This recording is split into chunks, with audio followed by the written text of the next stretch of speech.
Now, this meeting of the brain, mind, and soul, for most of us, they can only be moments in life, right? Unlike, say, maybe a Buddha, who we assume, after he received enlightenment, was all three of these were always in sync. So, for the rest of us, how do we achieve this meeting more in our lives? First, about the Buddha, the documentation of Buddha's teachings started 1,000 years after his death. So what we had for the first 1,000 years was what was handed down from generation to generation of students. And what was captured, documented, came much later. And that's one of the challenges in us understanding what his transformational moment was like, and whether he actually lived in a state of complete union of body, mind and spirit thereafter.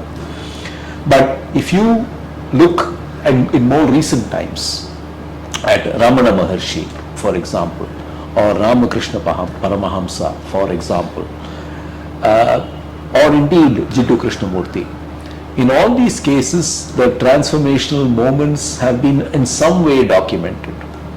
So we do know that there was a period of pathos during which the person was not themselves, and what followed was enlightenment.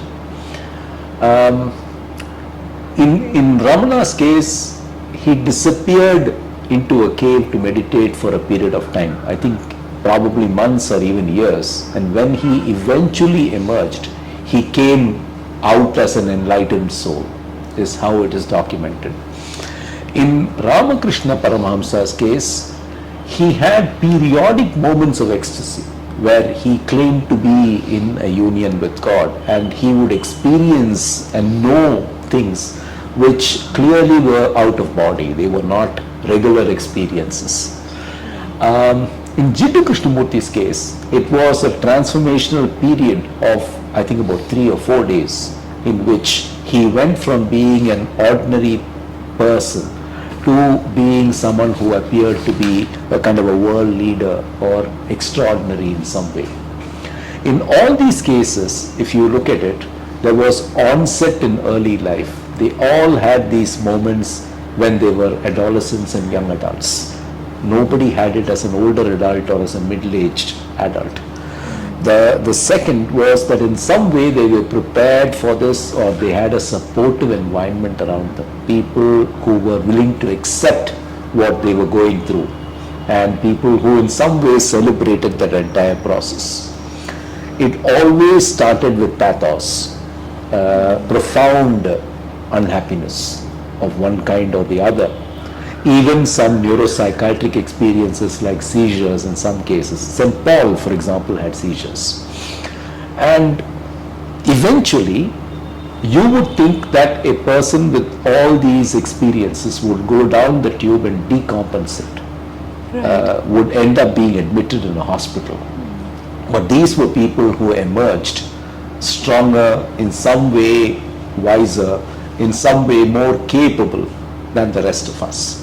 So that's the interesting part about the whole enlightenment experience when you look at it across multiple people.